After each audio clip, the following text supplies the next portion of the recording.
Hi everyone, it's Mindy Eggen. Today I'm going to be creating a carnival scene on perforated paper. Perforated paper is this specialty cardstock that has recently been released from Tailored Expressions. It has all of these like little holes in the cardstock, kind of like if you were looking at cross stitch fabric, and it is really neat to combine with images and scenes. It is a great way to add a textured look to your card projects. All of these supplies that I'm using today will be linked down below in the video description and over on my blog.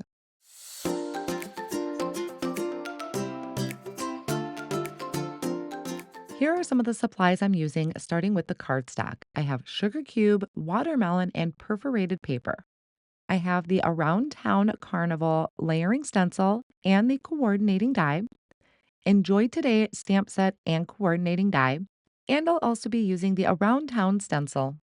Additional supplies that I will be using is the glass board buddy along with my glass board, reverse tweezers, scissors, a die pick. I have my Let's Stick Together liquid glue, a white gel pen, my scotch tape. I also have removable tape, foam squares for dimension, teal tape, my mini Misty, and then I'm also going to use the A2 Layer Stacklets die. To do a lot of my ink blending for my Around Town Carnival stencil, I have my detail blending brushes inside of their case. For full-size ink pads, I have the VersaFine Claire, Key Lime, and Cilantro. To do a lot of my ink blending, I am going to be using my mini ink cubes, which I keep in this simple storage case, and I have all of my ink cubes in here. The colors I'm using for the Around Town Carnival stencil is Cherry Pop, Peapod, Strawberry Milkshake, Toffee, Mango, Blue Raspberry, Pineapple, Watermelon, and Earl Grey. To start off my card project, I'm taking a piece of sugar cube cardstock cut to 4 1/4 by 5 1/2. I added a repositionable tape on the back to secure that down to my glass board, and then I'm placing the first layer of the stencil over the top and holding that in place with the teal tape. Being that there is a variety of images on this layer of the stencil, I want to have quite a variety of color. My color scheme does kind of have a red blue mix to it, but I am going to change up the shades a little bit. So, using my detail blending brushes, which I do all have labeled for a specific color, I'm going to start by ink blending on Cherry Pop ink. I'm also going to make sure to color in those corners because that's going to help in the alignment of the rest of the stencils. Still working on this first layer of the stencil, I am going to bring in Peapod. This is going to color in my tree down there in the bottom middle. I'm also using the embossing pad, which is a silicone mat, and that's just kind of holding my ink pads in place when I go to pick up the ink so it doesn't slide around on my work surface. Then I jumped to Strawberry Milkshake to add in a little bit of pink to my carousel and my ice cream cone and my ice cream truck, and then also to the balloons. Now I can remove the first layer of the stencil. I'm going to bring in the second layer, which does have a number 2 etched in to the stencil on the bottom. And I just held that down again with the teal tape after lining up the squares in the corner. I started with toffee ink to color in my seal, and then I moved on to mango to help kind of decorate my circus tent and also one of my balloons.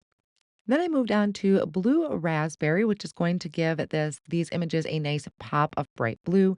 I'm using that for the rest of this layer of the stencil, which includes the ice cream truck, my balloon cart. I also have it for the ice cream cone and my little girl's dress.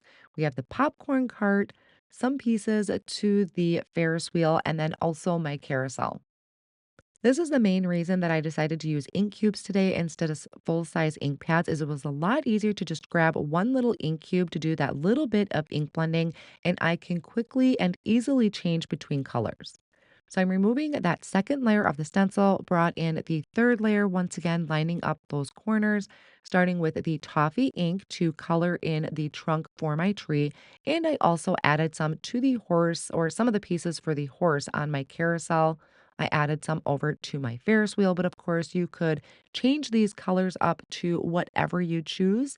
It's another reason why I also worked with the detail blending brushes, is because these areas are pretty small. So I didn't need to do any masking off. I could just use the small blending brushes to really get into those smaller images. I had brought in a little bit of pineapple and I wanted to have a red for my cherry, but I don't need it full blown. So I'm just using the leftover ink that was on my brush from the cherry pop ink. Then I'm moving on to watermelon. Now, watermelon can be pretty bright, so I tapped off a lot of excess ink and I'm coming in pretty light handed to my circus tent so that it gives me a lot lighter shade and I can get a great contrast between the bright red that I used previously and then going really light handed with the watermelon. Then I will finish up by bringing in the Earl Grey and finishing off my balloon cart. So that is the last layer of the stencil to complete our entire panel. I will use the coordinating die, line that up over the images, and hold that down on the top and the bottom with my teal tape and run that through my die cut machine to die cut all of my images out at once. I'm going to work on the background for all of my images, and I decided to bring in the perforated paper because it is a really fun texture that you can add to your card fronts without taking away from the design. So I have the piece cut to 4 1/4 by 5 1/2, and I'm using the Around Town stencil. This is the top left hand corner. I'm holding that down over my perforated paper with the teal tape and then ink blending on some key lime ink as my first initial base layer. I'm going to go around the outer edges of this with cilantro ink and a bitty blending brush just to add some depth and dimension to that background. The Around Town stencil is really fun to use with this because it kind of gives us a little road map where all of these roads lead to a different attraction at the carnival. So just something really fun to add to your cards. I'm going to stamp a sentiment off of the Enjoy Today stamp and using the coordinating die set.